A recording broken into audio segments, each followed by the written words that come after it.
మనోజ్ రోహిణిని తీసేసి సత్యం ప్రభావతిని షోరూమ్కి ఓనర్ని చేసిన బాలు. అసలు ఇదంతా ఎలా జరిగిందనేది వీడియోని స్కిప్ చేయకుండా చివరి వరకు చూడండి.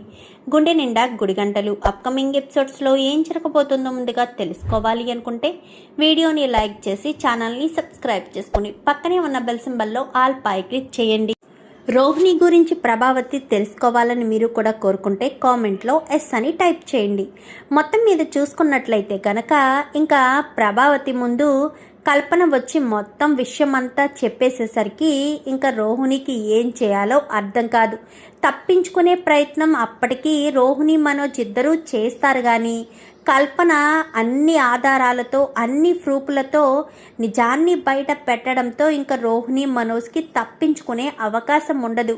ఇంకా రోహిణి కల్పన వెళ్ళిపోవడంతో ప్రభావతి మనోజ్ని నిలదీయడంతో నాకు ఇదేమీ తెలియదమ్మా, రోహిణియే షోరూమ్ పెట్టదాము అని చెప్తే నేను అలా చెప్పాను అంతే తప్ప నాకేం తెలియదంటూ ఎప్పుడైతే మనోజ్ని కాలర్ పట్టుకుని ప్రభావతి నిలదీస్తుందో వెంటనే మనోజ్ మొత్తం రోహిణి చేసిందని రోహిణి మీదకి నెట్టేస్తాడు. దొరికిందే అవకాశం అని ప్రభావతి మాత్రం రోహిణిని కొట్టుడు కొడుతుంది. తప్పు చేసింది మనోజు రోహిణి ఇద్దరూ చేశారు కానీ అక్కడ రోహిణికే శిక్ష వేస్తుంది ప్రభావతి. తెగ కొడుతుంది. కోడలని కూడా చూడకుండా ఇంకా చెంపలు వాయుగొట్టి పీకి పట్టుకుని ప్రాణాలు తీసేయంతగా తెగ కొట్టుడు కొడుతుంది రోహిణినైతే ప్రభావతి. కొట్టేసేసరికి ఇంకా రోహిణి చాలా కోపంగా వెళ్ళిపోతుంది. ఏంటి ప్రభా, చంపేస్తావా ఏంటి అనగానే నా నమ్మకాన్ని పోగొట్టుకున్నది ఇది, చంపకపోతే ఏం చేయాలండి, నా నెత్తి మీద పెట్టుకుని చూసుకున్నాను, ఎంత నమ్మాను దీన్ని నాన్న దగ్గర నుంచి తీసుకొచ్చాను అంటూ ఎంత పెద్ద అబద్ధమాడింది, వదలనండి, ఎట్టి పరిస్థితుల్లోనూ వదలను అంటూ ఇంకా చాలా కోపంగానే మాట్లాడి ప్రభావతి కూడా వెళ్ళిపోతుంది. ఇంకా రవి, శృతి, మీనా, బాలు వీళ్ళంతా కూడా తప్పు చేసింది ఇద్దరూ అయితే శిక్ష ఒకరికే వేశారు. పాపం రోహిణిని కొట్టారు అత్తయ్య. అసలు మనోజ్ కూడా తప్పు చేశాడు కదా, మనోజ్ అన్నయ్య ఎప్పటికైనా అలా తన మీదకి వస్తే ఎదుటి వాళ్ళ మీదకి నెట్టేయడం బాగా అలవాటు. ఇప్పుడు కూడా అదే చేసి రోహిణి వదిన మీద నెట్టేశాడు అంటూ మాట్లాడేసరికి ఇప్పుడు ఏం చేయాలి, ఎలా నిర్ణయం తీసుకోవాలి? ఇప్పుడు షోరూమ్ పెట్టింది అందరి డబ్బులతో షోరూమ్ పెట్టినట్టు, వాళ్ళు మాత్రమే షోరూంలో ఓనర్లా కూర్చుంటే కుదరదు కదన్నయ్య, మనం ఏదొకటి ఆలోచించాలి. షోరూమ్ వాళ్ళు దొంగతనంగా పెట్టారు, పోనీ అందరికీ చెప్పి నిజాన్ని నిర్భయంగా అందరి ముందు బయట పెట్టి షోరూమ్ పెట్టున్నా సరిపోయేది. కానీ అలా పెట్టకుండా వాళ్ళు మన డబ్బులను కూడా షోరూంలో పెట్టారు. వాడిని నమ్మి షోరూమ్ని వదిలేస్తే మొన్న విల్లా కొన్నట్టుగానే ఏదైనా కొనడానికి సిద్ధపడిపోతాడు, ఇలా నష్టపోతాడు. మొన్న చూడు 30 లక్షలు లాస్ వచ్చింది. ఇప్పుడు అవతలవాడు ఎటున్నాడో ఎక్కడ ఉన్నాడో ఏమీ తెలీదు. ఇప్పుడు వాడు ఎక్కడ పట్టుకోవాలో కూడా తెలియదు. ఇప్పుడు అలాగే వీడికి షోరూమ్ వదిలేస్తే చాలా పెద్ద ప్రాబ్లమే వస్తుంది కదా, ఎట్టి పరిస్థితుల్లో వదలకూడదు అని ఇంకా రవి, శృతి, మీనా, బాలు నలుగురు కూడా అనుకుంటారు. మరి ఇప్పుడు ఏం చేద్దాం అనుకుంటున్నావురా అనగానే నువ్వే ఆలోచించాలి బాలు, ఏదైనా సరైన పరిష్కారం కావాలంటే బుర్రకు పదును పెట్టాలి, నలుగురు ఆలోచిద్దాం, ఏ పరిష్కారం బాగుంటే దాన్ని తీసుకెళ్ళి అత్తయ్య మావయ్య ముందు పెడదామని చెప్పి ఇంకా మీనా అనేసరికి కరెక్ట్గా చెప్పావు మీనా, మనం అంతా కలిసి ఆలోచిస్తే చాలా బాగుంటుందని ఎవరికి వాళ్ళు ఇండివిజువల్గా ఆలోచించడం మొదలు పెడతారు. ఇంకిక్కడ రోహిణి దగ్గరికి మనోజ్ వెళ్ళి బ్రతిమాలే ప్రయత్నం చేస్తాడు కానీ రోహిణి మాత్రం ససేమిరా ఒప్పుకోదు. ఎందుకంటే రోహిణి ఏ తప్పు చేయలేదని కాదు, తప్పంతా కూడా రోహిణి మీదకే మనోజ్ నెట్టేశాడని తన బాధ. ఆ బాధతోటే చాలా బాధపడుతుంది రోహిణి అయితే. ఇంకా మనోజ్ని కూడా దగ్గరికి రానివ్వదు. ఇంకా బాలు వీళ్ళ నలుగురు ఆలోచించారు కదా, ఆలోచించేటప్పటికి ఒక్కొక్కరు ఒక్కొక్క సలహా ఇస్తారు. బాలు మాత్రం ప్రభావతిని, సత్యాన్ని గొప్పగా చూడాలనుకుంటారు. పైగా సత్యం వేరే చోట స్కూల్లో ఉద్యోగం చేస్తున్నాడు, ఆ ఉద్యోగాన్ని మానిపించాలి అంటే ఏదొకటి చేయాలి. సో బాలుకి ఆలోచన వస్తుంది, ఏమని, ప్రభావతిని ఇటు సత్యాన్ని ఇద్దరిని కలిపి షోరూమ్కి ఓనర్లు చేస్తే ఈ రోహిణి మనోజ్ ఇద్దరు కూడా బాధపడతారు. వాళ్ళు చేసిన తప్పేంటో వాళ్ళకు తెలుస్తుంది. అయినా డబ్బులు మొత్తం నాన్నవే కదా, నాన్న 30 సంవత్సరాలు కష్టపడిన డబ్బులే కదా అన్న ఉద్దేశంతో ఇంకా ఆ రకంగా బాలు ఆలోచించేసరికి బాలు ఆలోచన చెప్పడంతో అందరూ కూడా నిజమే బాలు, నువ్వు ఆలోచించింది కరెక్ట్గా ఆలోచించావు. ఎందుకంటే అంకులాంటికి సంబంధించినవే కదా డబ్బులన్నీను, వాళ్ళని ఆ ఓనర్ సీట్లో కూర్చోబెట్టడం భావ్యం. మంచి ఆలోచన చేసావు బాలు అంటూ ఇంకా రవి శృతి అందరూ కూడా మాట్లాడేసరికి సరే అయితే ఇప్పుడు మనం ఆ ఆలోచనని అందరి ముందు బయట పెట్టాలని ఇంకా అందరి ముందు అయితే అనుకుంటారు. ఇంకా అలా అనుకున్న వాళ్ళు కాస్త నలుగురు లోపలికి వచ్చేస్తారు. అమ్మ నాన్న అంటూ గట్టిగా పిలిచేసరికి ఏంట్రా ఏమైంది అనేసరికి ఇప్పుడు మనోజ్ చేసింది తప్ప కాదా అనగానే తప్పనే కదా, రోహిణిని కొట్టుడు కొట్టాను, మళ్ళీ తప్ప కాదని అంటావేంటి అంటూ ప్రభావతి కాస్త ప్రభావతి అనడంతో అవును కొట్టావు, కానీ దానికి సరైన పరిష్కారం ఆలోచించలేదు కదా. ఇప్పుడు వీడు షోరూమ్ పెట్టింది ఈ 45 లక్షలతో, అంటే ఆ డబ్బులు మొత్తం మాకు సంబంధించిందే కదా. మేము నలుగురు సంతానం, నలుగురికి సమభాగాలుగా ఇవ్వాలి. అప్పుడు మా వాటా కింద 10 లక్షలు వస్తుంది, రవిగాడి వాటా కింద 10 లక్షలు వస్తుంది. ఇప్పటికిప్పుడు వాడిని 10 లక్షలు తీసుకొచ్చి ఇవ్వమంటే విల్లాలకు కట్టడానికి అప్పు చేస్తాడు కానీ ఇంట్లో వాళ్ళకి ఇవ్వడానికి అప్పు చెయ్యడు కదా మనోజు. సో వాడు తీసుకురాడు. అందుకే మేము ఒక పరిష్కారం ఆలోచించాము. డబ్బు మొత్తం మీదే కాబట్టి అక్కడ ఉన్న ఓనర్ సీట్లో నాన్న, పక్కన నువ్వు కూర్చుని ఉండాలి. ప్రతిరోజు మీరే ఆ షోరూమ్ దగ్గరికి వెళ్ళి చూసుకోవాలి. మీరే షోరూమ్కి ఓనర్లు కావాలి. ఇది నా ఆలోచన. ఆయన మా దగ్గర డబ్బులు తీసుకుని వాడు బిజినెస్ పెట్టడం ఏంటి, వాడు దజ్జాగా బ్రతకడం ఏంటి. అందుకే నువ్వు వెళ్ళాలి నాన్న. ఎలాగా నువ్వు స్కూల్లో అకౌంటెంట్గా చేస్తున్నావు, ఆ ఉద్యోగం మానేసి ఈ పని చెయ్యి అంటూ ఇంకా బాలు చెప్పేసేసరికి ఇంకా అవును మామయ్య, ఆయన చెప్పింది నిజమే, ఆయన చెప్పింది కూడా సమస్యకు పరిష్కారమే. ఒకరు పొగరు అనగాలి అంటే ఇదే చేయాలి. ఇప్పుడు మళ్ళీ వాళ్ళే షోరూమ్కి పంపిస్తే ఇంకా నిజం బయట పడినా ఏ ఉపయోగం ఉంది. నిజం బయట పడడంతో వాళ్ళు బాగానే ఉన్నారు కదా, నిజాన్ని దాచిపెట్టలేదు, నిజం బయటికి వచ్చేసిందని సంతోషపడుతూ ఉంటారు. ఇంకా అందుకే ఇలా జరగకూడదు అంటే ఖచ్చితంగా దీనికి సరైన పరిష్కారం ఆలోచించాను, అందుకే ఈ ఆలోచన వచ్చింది అంటూ ఇంకా చెప్పడంతో సరే నువ్వేమంటావు ప్రభా అనగానే అది షోరూమ్ అంటే అనేసరికి నేను ఒప్పుకోను అని మనోజ్ అంటాడు.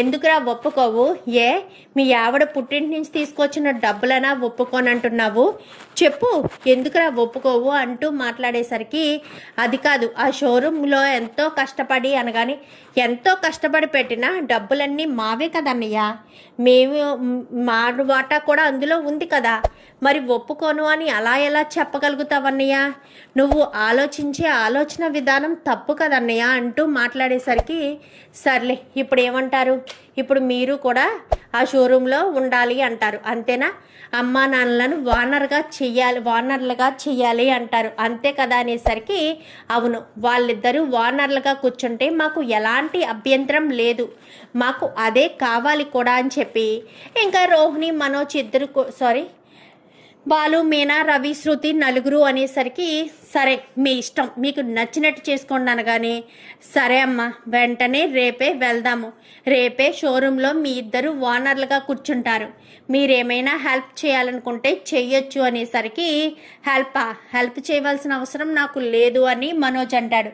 ఏంటి మనోజ్ ఏం చేస్తున్నావు, మీ అమ్మ నాన్న ఎక్కువ రోజుల షోరూంలో ఉండలేరు, తర్వాత షోరూమ్ నీకే అప్పచెప్పుతారు, నోరు మూసుకొని హెల్ప్ చేస్తానని చెప్పు అని చెప్పి పక్క నుంచి రోహిణి చెప్పడంతో మళ్ళీ రోహిణి పార్లలమ్మ ఏదో చెప్తుంది చూడు అనేసరికి లేదులే హెల్ప్ చేయమని చెప్తుంది రోహిణి, చేస్తాను నేనే హెల్ప్ చేస్తాను, ఎందుకంటే షోరూమ్ గురించి అన్ని విషయాలు నాకు తెలుసు కాబట్టి నేను హెల్ప్ చేస్తాను అనగానే నువ్వు రావాలి రోహిణి అర్థమవుతుందా అనగానే అలాగే అత్తయ్య అని చెప్పి రోహిణి కూడా చెప్తుంది.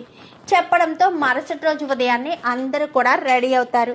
ఉదయాన్నే అందరూ రెడీ అయ్యి బయలుదేరి అందరూ కూడా షోరూమ్ దగ్గరికి వెళ్తారు. షోరూమ్ దగ్గరికి వెళ్ళడంతో మీనా పూలదండలు తీసుకురమ్మని బాలుకి చెప్తుంది.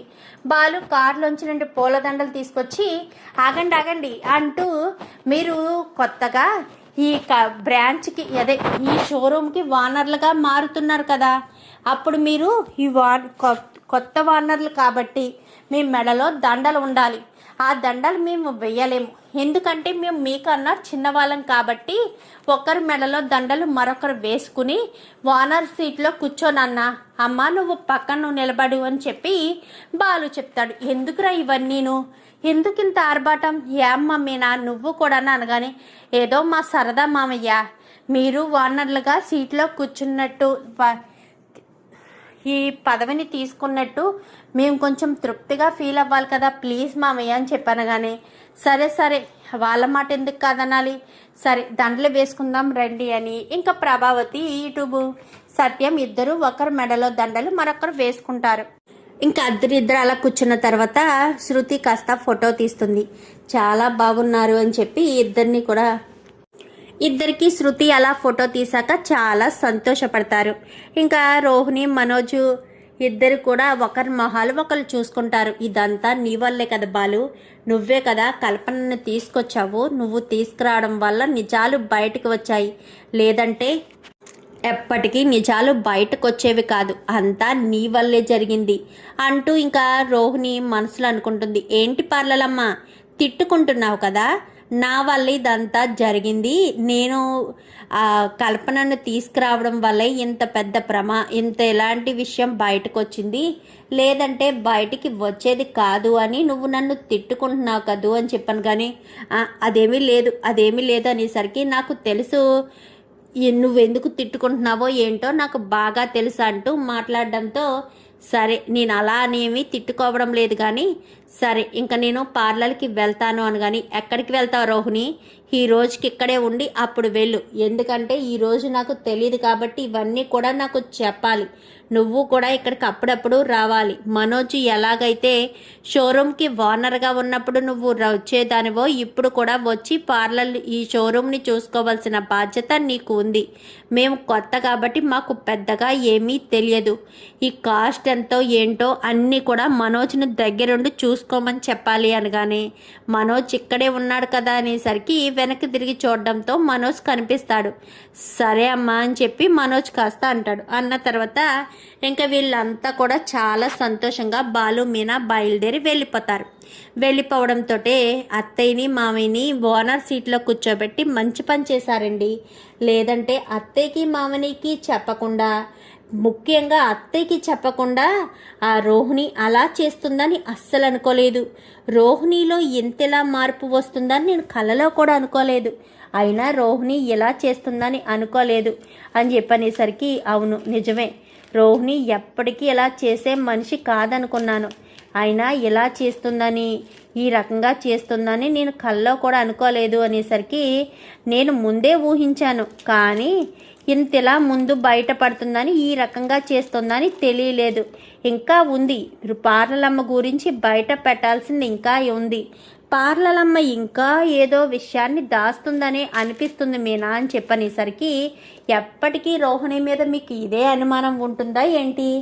లేదు మీనా, ఎప్పటికీ రోహిణి మీద ఇదే అనుమానం కాదు, ఖచ్చితంగా అనుమానం అయితే ఉంది, ఏ అనుమానం అనేది ఏంటో తెలియదు కానీ ఖచ్చితంగా అనుమానం అయితే ఉంది, రోహిణి ఏదో చేస్తుందన్న విషయాన్ని బయట పెడతాను, ఏదో ఒక రోజు అది కూడా బయటికి వస్తుందిలే మీనా అని చెప్పి బాలు అంటాడు. సరేనండి, నన్ను ఇంటి దగ్గర డ్రాప్ చేసేయండి, నేను పువ్వులు తీసుకెళ్ళి పువ్వులు ఇచ్చుకుని రావాలి, షోరూమ్కి అన్నారని అత్తయ్యని వాళ్ళని ఓనర్ని చేస్తానన్నారు కాబట్టి నేను వచ్చాను, లేదంటే వచ్చేదాన్ని కాదు, అందుకే షోరూమ్ దగ్గరికి నన్ను తీసుకొచ్చేశారు, సరే ఇంకా వెళ్దాము, లేదంటే ఇంకా లేట్ అయిపోతుంది అనేసరికి, అవును నిజమే అని ఇద్దరు కూడా అక్కడి నుంచి బయలుదేరిపోయి ఇంటికి వెళ్ళి, సరే మీనా నేను వెళ్తానని బాలు వెళ్ళిపోతాడు. మీనా స్కూటీ ఎట్టుకుని బయలుదేరి వెళ్ళి ఇంకా వాళ్ళమ్మ పార్వతి దగ్గరికి వెళ్ళి మొత్తం విషయం చెప్తుంది.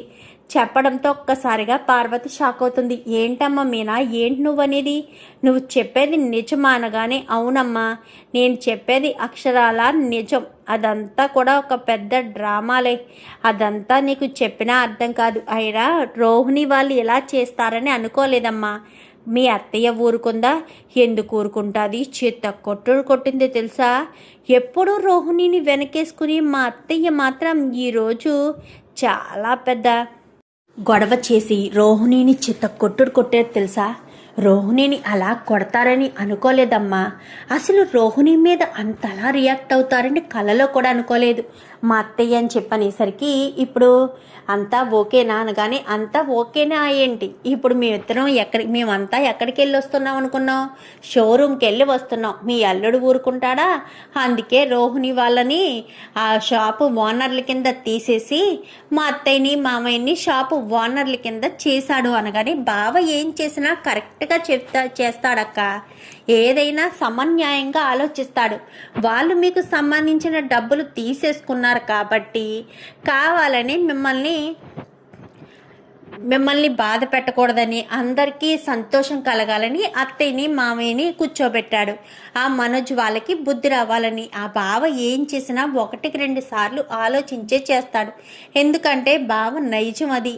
అలా ఆలోచించి చేయడం వల్ల ఇబ్బంది ఉండదని బావ అనుకుంటాడు అని చెప్పి అనేసరికి అవును నిజమే, మీ బావ నిజంగా సమన్యాయంగానే ఆలోచిస్తాడని మీనా చెప్తుంది. సరే పువ్వులు ఇచ్చేసి వస్తాను అని చెప్పాను. కానీ అమ్మ మీనా, నీకు కొంచెం పని లేకపోతే పువ్వులు ఇచ్చేసి వచ్చి ఒక్క క్షణం ఇక్కడ ఉంటావా? మన పక్కింటి సూర్యంకాంతం పిన్ని లేదు, వాళ్ళ మనవరాలు వస్తుందంట.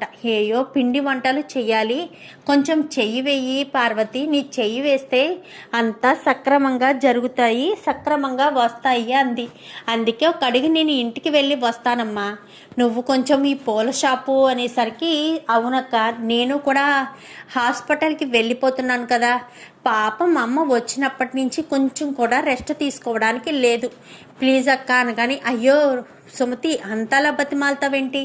వస్తానమ్మా, ఈ పువ్వులు వాళ్ళకి ఇచ్చేసి వెంటనే వస్తాను అని చెప్పాను. కానీ సరేనమ్మా అని చెప్పి మీనా కాస్త పువ్వులు తీసుకుని వెళ్తుంది.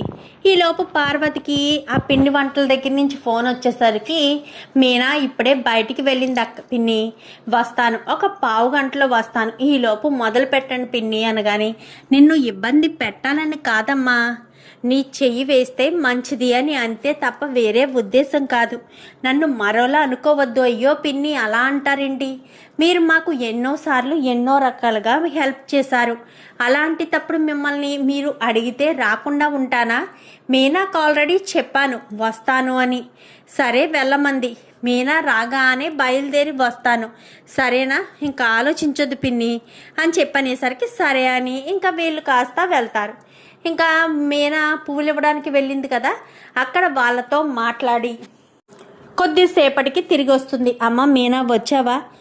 నీకోసమే ఎదురు చూస్తున్నాను. సరే అమ్మా నువ్వు వెళ్ళు అని చెప్పడంతో వెళ్ళిపోతుంది. వెళ్ళిపోవడంతో మీనా ఒకటి పూలు అమ్ముతూ ఉండగానే బాలు ట్రిప్పులకి వెళ్ళి మీనాకు ఫోన్ చేసేసరికి మీనా పలానా చోట ఉన్నాను అని చెప్పగానే బాలు అక్కడికి వెళ్తాడు. అదేంటి మీనా నువ్వున్నావేంటి షాప్లో? మా అమ్మకి ఏదో పిండి వంటలు పక్కింటి ఆవిడ చేసుకుంటుంటే వెళ్ళిందండి, నేను షాప్లో కూర్చుని ఉన్నాను అనగానే మీకేంటి ట్రిప్పులు లేవా? నా చుట్టూ తిరుగుతున్నారు. అలా ఏం కాదులే మీనా, ఊళ్ళోనే కదా, ఎంత అవుతుంది? మా అయితే ఒక 10 నిమిషాల్లో వాళ్ళ దగ్గరికి రీచ్ అయిపోతాను. ఎలాగా వాళ్ళు బుక్ చేసుకున్న వెంటనే రెడీ అయ్యి రోడ్డు మీద ఉండరు కదా, ఒక 10 మినిట్స్ ఆగుతారు కాబట్టి నేను ఈ 10 మినిట్స్లో రీచ్ అయిపోతాను. అక్కడెక్కడ ఉండే బదులు నీ ముందు నీ దగ్గర ఉంటే కొంచెం నాకు ప్రశాంతంగా ఉంటుంది కదా అని చెప్పాను. కానీ మీకు ప్రశాంతంగా ఉండడం ఏంటండి? నా భార్య నా కళ్ళ ముందు ఉంటే అదొక సంతృప్తి, అదొక సంతోషం, అందుకోసమని అలా అంటున్నాను అనేసరికి సరేనండి మీరు కూర్చోండి, అయితే నాకు చిన్న పని ఉందనగానే మీనా నాకు పువ్వులు అమ్మడం రాదు అనేసరికి అది కాదండి, నేను అయ్యగారి దగ్గరికి వెళ్ళి ఆశీర్వాదం తీసుకుని వస్తాను, గుడికి కూడా వెళ్ళలేదు, ఈ పువ్వులు అక్కడ ఇచ్చి ఆయన దగ్గర ఆశీర్వాదం తీసుకుని వస్తానని. కానీ సరేనని కొన్ని పువ్వులు తీసుకుని లోపల ఉన్న పంతులు గారికి ఇచ్చి పంతులు గారితో నమస్కారం చేయించుకొని అక్కడి నుంచి బయటకు వస్తుంది. ఈలోపు బాలు కాస్త బయట కూర్చుని అమ్ముతూ ఉంటాడు. ఎంతమందికి అమ్మారు అని చెప్పాను. కానీ ఇదిగో ఇదన్నా అమ్ముతున్నాము అని చెప్పనేసరికి, అవునా మీకు కూడా అమ్మడం వచ్చింది, ఏమో మీనా, ఏమో ఎన్ని ఇస్తున్నానో ఏంటో ఏమీ తెలియడం లేదు అని చెప్పి మాట్లాడేసరికి, ఏం కాదులేండి అనగానే, సరే నేను వెళ్ళొస్తానని మీనా కాస్త బాలు కాస్త అక్కడి నుంచి వెళ్ళిపోతాడు. ఎందుకంటే బాధ్యత మీనాకు అప్పగించింది కానీ బాలుకు కాదు కదా. అయినా మగోడు ఒక చోట నిలబడి ఉండాలంటే ఉండడు, ఎంతసేపు అటు తిరగా ఇటు తిరగా అంతే, అదే చూసుకుంటాడు తప్ప ఒక చోట ఉండి చెయ్యాలి అంటే కుదరదు కదా అని మీనా కాస్త అనుకుంటుంది. ఇంకా అనుకున్న తర్వాత ఒక గంటకి పార్వతమ్మ రానే వస్తుంది. రావడంతో సరేనని ఇంకా మీనా పువ్వులు తీసుకుని, అయ్యో షోరూమ్ దగ్గర దేవుళ్ళకి పువ్వులు పెట్టలేదే అని కొన్ని పువ్వులు తీసుకుని మీనా కాస్త బయలుదేరుతుంది. సరేనమ్మా నేను వెళ్ళొస్తాను అనగాని, సరేనమ్మా వెళ్ళిరా అని షోరూమ్ దగ్గరికి వెళ్ళడంతో సత్యం షోరూమ్ సీట్లో కూర్చుని ఉంటాడు. ప్రభావతి వచ్చిన వాళ్ళతో అది ఇది మాట్లాడుతూ ఉంటుంది. ఇంకా మనోజు రోహిణి కూడా అదే చేస్తారు. మామయ్య అనుకుంటూ ఇంకా మీనా కాస్త సత్యం దగ్గరికి వెళ్తుంది. అమ్మ మీనా అని చెప్పాను కానీ, అదే వచ్చాను, మీరు సీట్లో కూర్చున్నారా లేక మేము ఇలా వెళ్ళడంతో మీ కొడుకు మిమ్మల్ని సీట్లోంచి లెగదీసేశాడా అని అనుమానం వచ్చింది మామయ్య, అందుకే ఒక అడుగు వెళ్ళి చూసొస్తే బెటర్ అని నేనే వచ్చాను అనేసరికి, బాలుకి ఏమైనా చెప్పావనగానే, అయ్యో మామయ్య ఆయనకెందుకు చెప్తాను, ఆయన ఎక్కడో ట్రిప్పులో ఉన్నారు, నేనే బయట ఉన్నాను, ఇంతసేపు మా అమ్మ ఏదో షాప్లో కూర్చోమంటే షాప్లో కూర్చున్నాను మామయ్య అని చెప్పనేసరికి, సరేనమ్మ మీనా, అస్తమాను ఎండలో తిరగకు, ఏదైనా పని ఉంటే తప్ప బయటికి రాకు, బయటికి రావడం వల్ల చాలా ప్రాబ్లమ్స్ వస్తున్నాయి, వడదెబ్బ తగిలి చాలామంది పడిపోతున్నారు, అలా నువ్వు బండి మీద తిరుగుతూ ఉంటే చాలా పెద్ద ప్రమాదం జరుగుతుందమ్మా మీనా, అందుకే ఇంటికి వెళ్ళిపోతే బెటరు అని చెప్పాను. కానీ సరే మామయ్య, క్యారేజీ నేను ఇక్కడికే పంపించనా, మీరు ఇంటికి వస్తారా, లేదమ్మా ఇంటికి వచ్చే భోంచేస్తాను, వీలైనంత త్వరగా చేసేయమ్మా, తొందరగానే ఇంట్లోకి వచ్చేస్తాను అనగానే, సరే మామయ్య అని చెప్పి ఇంకా బాలుతో సత్యంతో అయితే మీనా చెప్తుంది. చెప్పడంతో సరేనమ్మా అని మీనా సత్యం ఇద్దరు మాట్లాడుకున్న తర్వాత మీనా కాస్త ఇంటికి వచ్చేస్తుంది. రావడంతో వెనకాలే బాలు వచ్చేస్తాడు. అదేంటి మీనా నువ్వు ఇప్పుడే వచ్చావా అనగానే, అవునండి షోరూమ్ దగ్గరికి వెళ్ళి ఆ ఓనర్ సీట్లో మామయ్య కూర్చున్నారా లేక మళ్ళీ మీ అన్నయ్య మనోజ్ కూర్చున్నాడా అని అనుమానం వచ్చి వెళ్ళాను అనేసరికి, ఎవరు కూర్చునున్నారు, మామయ్య గారే కూర్చునున్నారు, భోజనానికి నేను క్యారియర్ పంపిస్తాను అంటే వద్దు, నేనే వస్తాను, ఇంటికి వచ్చే తృప్తిగా భోంచేస్తాను అని చెప్పారు, అందుకోసమని ఇంటికి వచ్చాను వంట చేద్దామని అనేసరికి, సరే మీనా తొందరగా వంట చేసే, నాన్న ఆకలితో ఉన్నారేమో అందుకే వస్తాను అని చెప్పారు, సరే మీనా సరే ఉంటాను అని చెప్పి ఇంకా బాలు అయితే పైకి వెళ్తాడు. ఇదేంటి ఇప్పుడే వచ్చారు అప్పుడే పైకి వెళ్తున్నారు, నీరసం వచ్చిందో ఏమో, ఈయనకి ఈ మధ్య బాగా నీరసంగా ఉంటుంది, అందుకే ఈయన్ని కొంచెం జాగ్రత్తగా చూసుకోవాలి అని చెప్పి ఇంకా మీనా కాస్త అనుకుంటుంది. ఇంకా అలా అనుకున్నది సరేనని ఇంకా ఏం మాట్లాడకుండా అక్కడి నుంచి మీనా వంట చేసుకోవడం స్టార్ట్ చేస్తుంది. ఈలోపు కొద్దిసేపటికి ప్రభావతి ఫోన్ చేసి, ఏంటే వంట అయిందా అనగాని, ఇప్పుడే కదా వచ్చాను అత్తయ్య, వంట అయిందా అంటూ అడుగుతారేంటి, వచ్చాను కదా, వచ్చిన తర్వాత చేస్తాను, తొందరగానే చేస్తాను, మామయ్య గారికి ఆకలిగా ఉందని చెప్పారు అనగానే, మీ మామగారికే కాదు నాకు కూడా ఆకలిగానే ఉంది, అర్థమవుతుందా, సరే వచ్చేస్తాము, తొందరగా వంట చేసేసాయని ప్రభావతి కూడా ఆర్డర్లు వేసేసరికి సరే అని మీనా వంటలు అయితే చేస్తుంటుంది. ఇంకా మొత్తానికి బాలు అనుకున్నట్టుగా ప్రభావతిని ఇటు సత్యాన్ని ఓనర్ సీట్లో కూర్చోబెడతాడు. మనోజ్కి ఎప్పటికైనా అది దక్కుతుందని రోహిణి చెప్పడం వల్ల మనోజ్ కూడా అక్కడే వర్కర్గా ఉంటాడు. చూద్దాం మరి రాబోయే ఎపిసోడ్స్లో ఏం జరుగుతుందో. వీడియో నచ్చితే లైక్ చేసి ఛానల్ని సబ్స్క్రైబ్ చేసుకుని పక్కనే ఉన్న బెల్ సింబల్లో ఆల్ పై క్లిక్ చేయండి. Thank you for watching.